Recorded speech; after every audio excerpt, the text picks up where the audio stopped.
Tom, these stunts are awesome and all, but you need to be careful.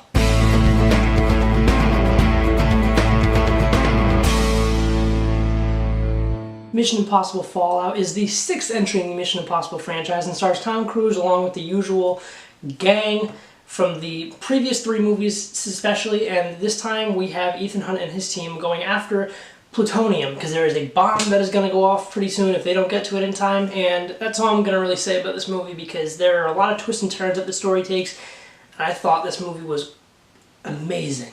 Right off the bat, you know that the stunts are incredible. The action scenes in this movie are unlike anything I think I've ever seen before. Tom Cruise really puts 110% into his action scenes. I know he was injured on this movie, but he really makes it worthwhile, and he makes the audience have a great time because the action scenes in this movie are so unreal. You see, there are particular scenes in this movie. It's the way the action is spliced throughout the movie. It makes it so enjoyable the whole time. And the movie's 2.5 hours long. It's very long. It feels long, but you're always with it, and you always want to see what happens next. The story takes all these twists and turns that you don't expect, and you love all these characters and the chemistry between everybody, and it's honestly so well done, and it's amazing to think that we're 6 movies in, and it just gets better with each installment. Henry Cavill is a newcomer here. He plays August Walker, and he is like the Hammer for the CIA. He is a force to be reckoned with in this movie, and he is so good. He is like this big built just machine in this movie. There's so many amazing action scenes with him,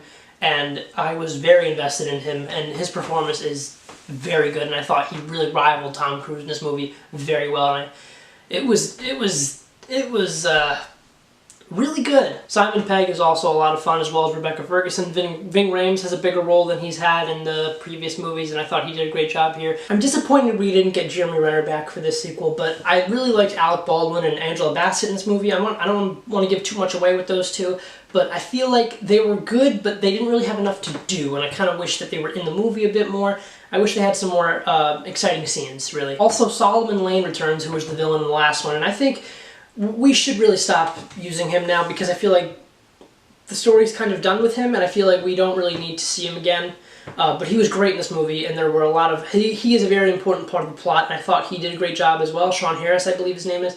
He did a great job, and I applaud him because it's pretty easy to be in a movie and get drowned by the all-star cast of Rebecca Ferguson, Henry Cavill, and Tom Cruise. But in this movie, you know, Sean Harris makes an impression, and he did in the last one as well, so it's fun to see that kind of carry over into this movie. And obviously, Tom Cruise, you come to the movie to see him, and he does not disappoint.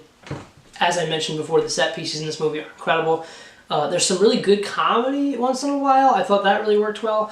And yeah, I really can't find a single flaw with this movie. This movie has like Dark Knight level realism in it, and I thought it was so well done. Obviously, you have some ridiculous aspects, like with the human faces. It's dumb, but they do it in such a way where it just feels right with the world, and it's just well done. I want to see this movie again in IMAX, and I plan to. It's really one of the best movies of the summer, probably the best movie, one of the best movies of the year for sure. I absolutely adored Mission Impossible Fallout. It's really intense, and it's just white knuckles, sweaty palms the whole time, and you can't, there's so many scenes where you just can't breathe because you're so invested in the characters and you're wondering, is everybody going to make it out alive? What's going to happen? And there's an amazing sequence, a motorcycle sequence in Paris that I think is worth the price of admission alone. I also really like some of the real world stuff in this movie. There are some sequences where you see Ethan Hunt having to make these intense decisions and you're like,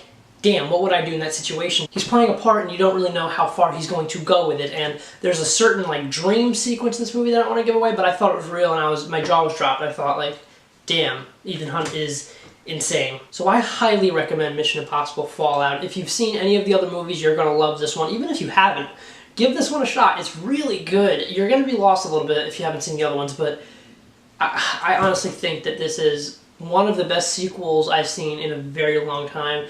The action is just unreal. Christopher McQuarrie is the best person that's come into this franchise to direct these movies, and I think with Rogue Nation and now this, he can do whatever he wants. He should really move on and do something else at this point, because I feel like this is the peak of the franchise, and you're not going to top this, really, I think, ever, because this is just so good. So guys, have you seen Mission Impossible Fallout? Comment down below, let me know what you thought of the movie. Be sure to like, comment, subscribe, and I'll see you guys next time, and Let me know what you thought. Bye.